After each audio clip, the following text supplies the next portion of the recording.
Hello, everyone, and welcome to the show and this edition of Hot Topics in Leadership. I'm very excited to be joined today by Pattil Plough, who is the CEO of Excel Legacy Group. How are you doing today, Patti? I'm doing great. How about you, Andy? Doing well, thank you. I recently learned an interesting story about Patti. She's been involved in employee stock ownership plans for a year and a half, a little bit more than a year and a half. She's a gifted entrepreneur who has established several successful businesses throughout her 30-plus year career. She has extensive experience buying, selling, and running businesses. Now adding to that experience is selling through an ESOP, which we're going to be talking about along with Hot Topics in Leadership today. And so, first of all, just to kick things off, who were you surrounded with and what inspired you to start Excel Legacy Group? Well, it was, I had 6 partners in my company, including myself. And we had been offered 30% over fair market value through a PE firm for our shares. And so we were going down that path because, really, what company could refuse looking at an offer like that, right? Right. So we were looking at it, but at the time we had 200 employees, and I was concerned, and others were concerned, what was going to happen to our employees, because this was a roll-up from another state. So most likely our employees would lose their jobs or could lose their jobs. So I was busy trying to put contracts in place to preserve them. For my original contract that I wanted to put together was a 2-year agreement that they would remain in Wisconsin, giving our employees an opportunity to find other work.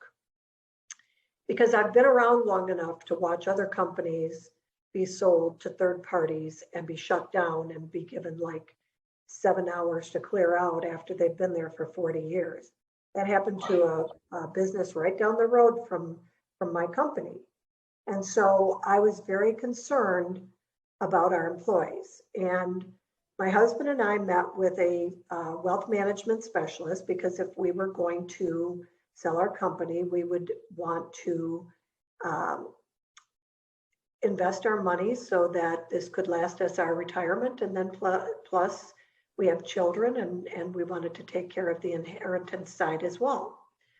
And during that conversation, that wealth management specialist noted, he said, and I quote, I've sat here for a couple hours and listened to you, and all I'm hearing is how concerned you are about your employees.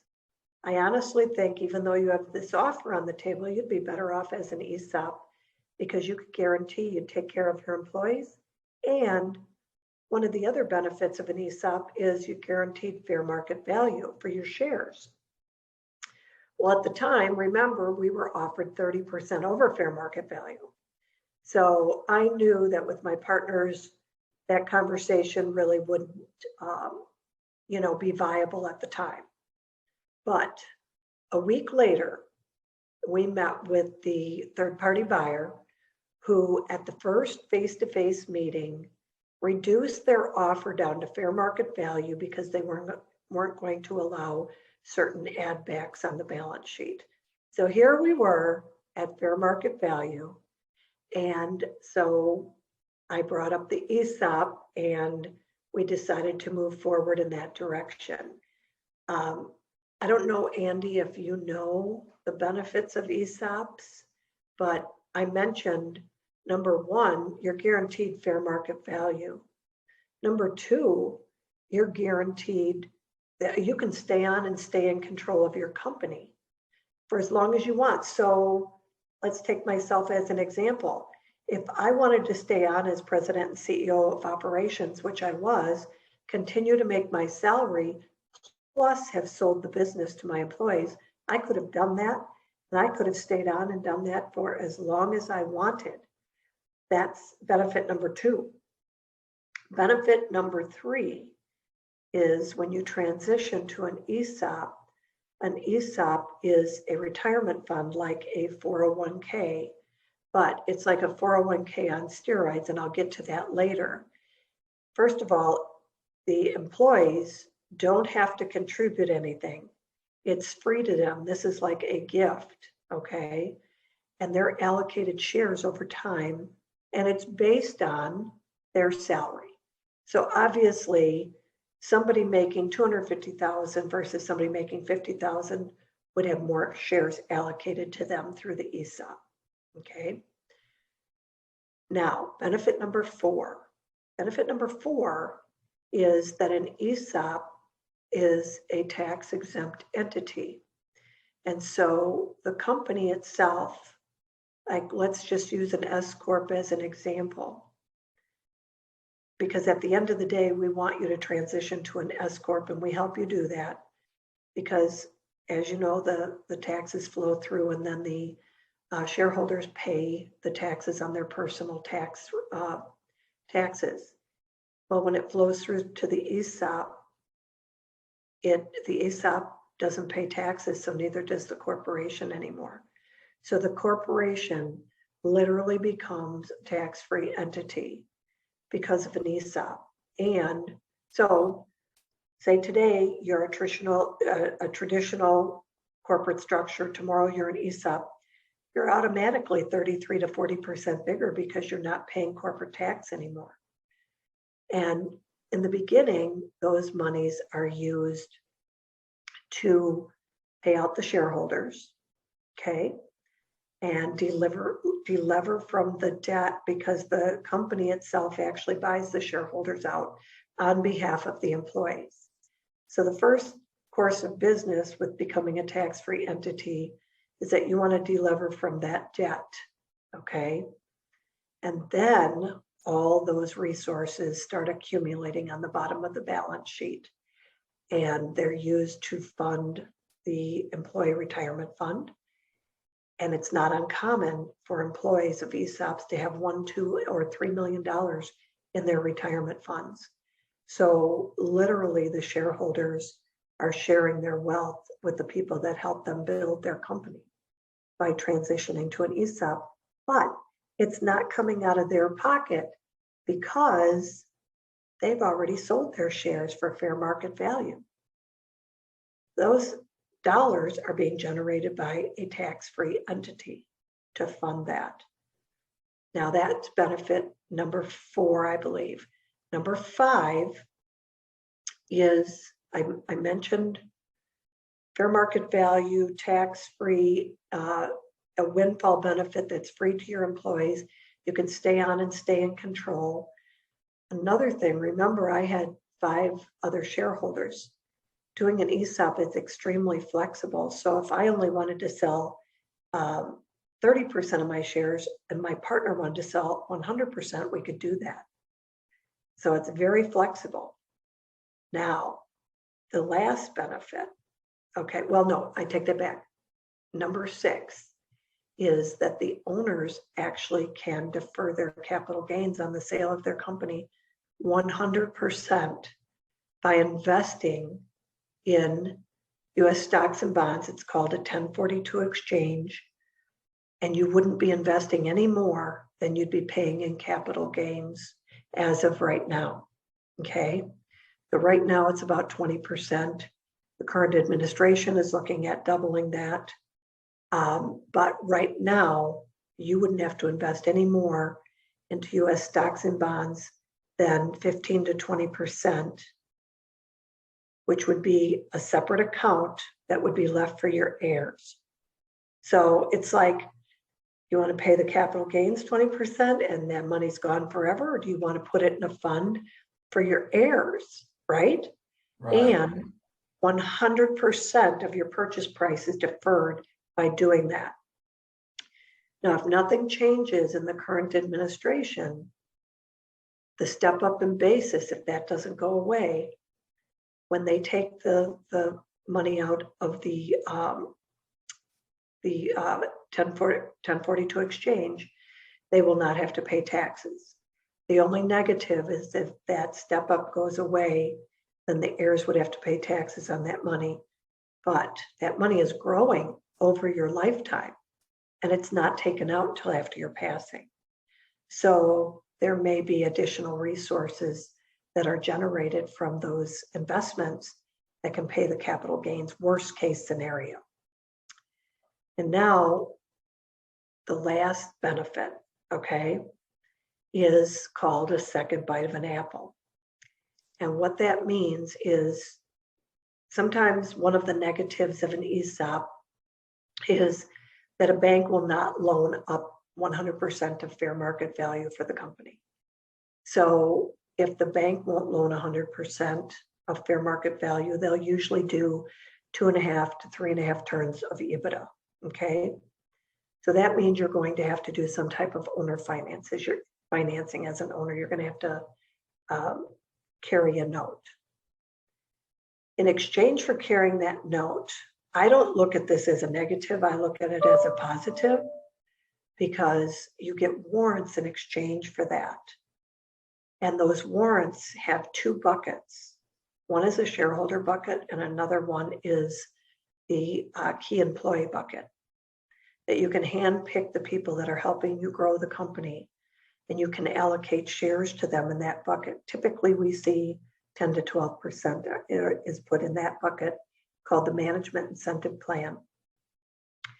So typically over the course of the loan, I would say the government will allow 49.9% of shares coming back to the original owners with these warrants and made available to them. That's the cap, 49.9%. What we see is about 30 to 35% coming back. And you can literally put that in your bucket and the management incentive bucket, okay? So let's say you put 20% in your bucket and 10% in their bucket. And I know a company that was an ESOP that actually sold for $25 million.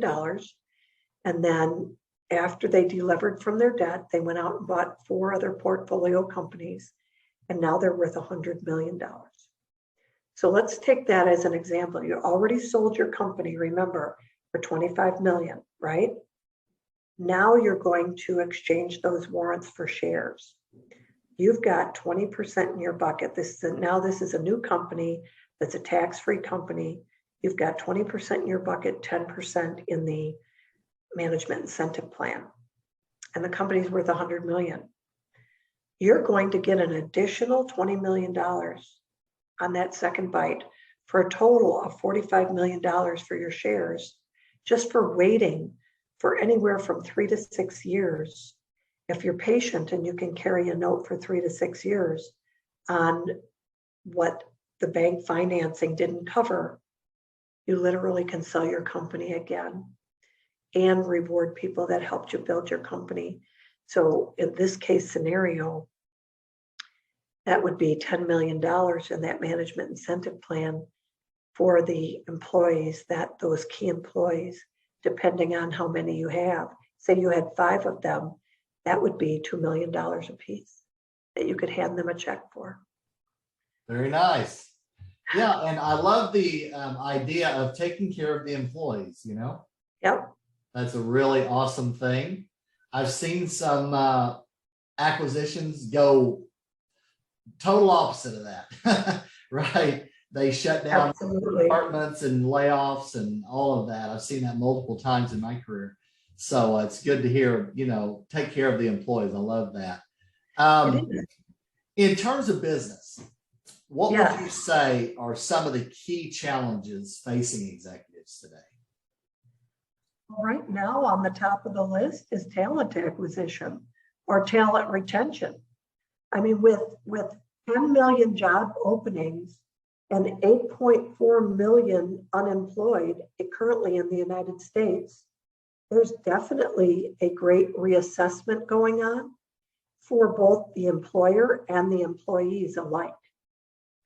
And so with an ESOP, you can use that as a talent attractor and a talent retainer, because there's no other plan out there that can garner the type of retirement fund for the masses of the employees or the management incentive program, which is literally a golden attractor that they may only have to wait a few years for. Okay, so that is top of the list for executives today, and everyone is feeling the pain of not enough staff. Some companies have had to shut their doors because they didn't have staff to run their businesses. It's a real crisis. Now, I will say, Andy, that there is another thought process out there. I don't know what happened. My screen just went blank. Oh, okay. There's another thought process out there. I don't know if you've ever heard of the company Morningstar or Gore-Tex. I've heard of Morningstar. Or Gore-Tex makes the Gore-Tex vest, the insulated Gore-Tex vest.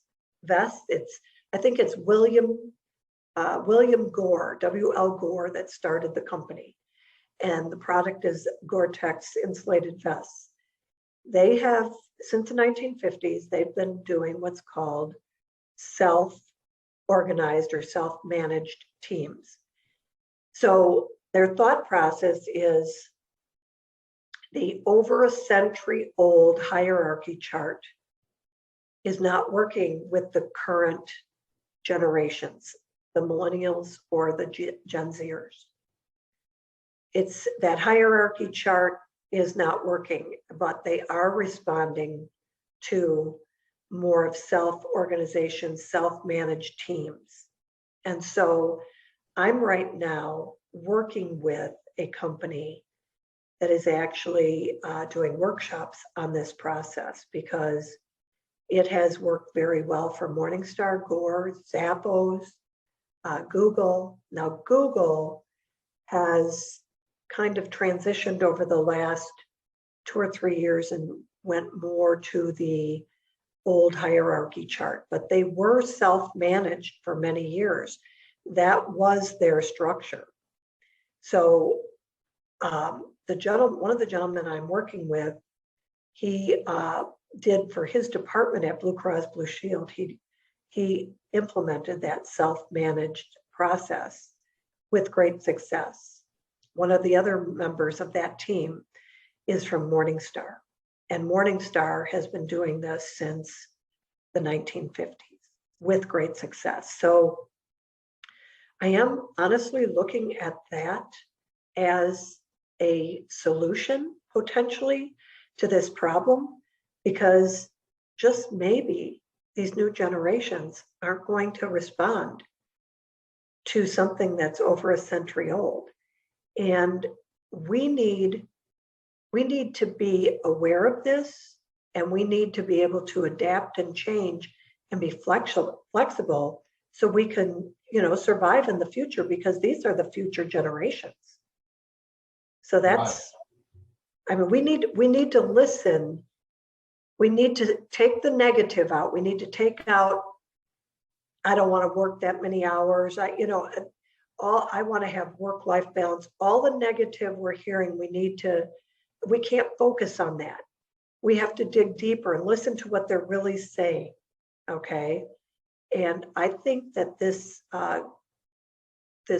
group of men, it's a group of 3 men that are putting on these workshops. I think they're onto something. I really do. I think we're going to start seeing more of this. And I think companies are going to be able to retain talent. Between that and the ESOP, I think, because we've heard from millennials that they wanted more skin in the game. They didn't want to have to wait to climb the ladder, right? Well, what better way is to give them skin in the game and ownership in the company?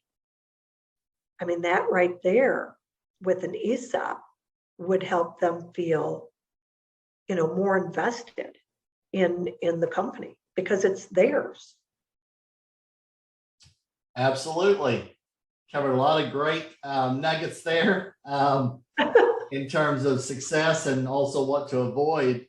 What are the best ways to get in touch with you? Well, you can email me at Patti@excellegacygroup.com, or my website is excellegacygroup.com. In addition to that, you can text 21, if you text ESOP, ESOP to 21,000, you can download my digital business card. Okay, very cool. That's awesome. And what would you say for the people listening and watching as a final word of advice today? A final word is I'm very passionate about ESOPs, and I know that the education isn't out there on these benefits because I didn't know it, and everyone I talked to had no idea what these benefits were. I would encourage business owners, if they're looking at an exit strategy or if they're looking at succession planning, to check out an ESOP and see if it's right for their company, because it's a win-win-win all the way around. Absolutely. Well, I want to thank you again for coming on with me today, Patti. It's been fun You're talking welcome. with you offline and here on the show as well. You're welcome, Andy. Thank you for having me. Absolutely. And that's going to do it for this edition of Hot Topics in Leadership. Take care, everybody. We'll see you soon. Bye-bye.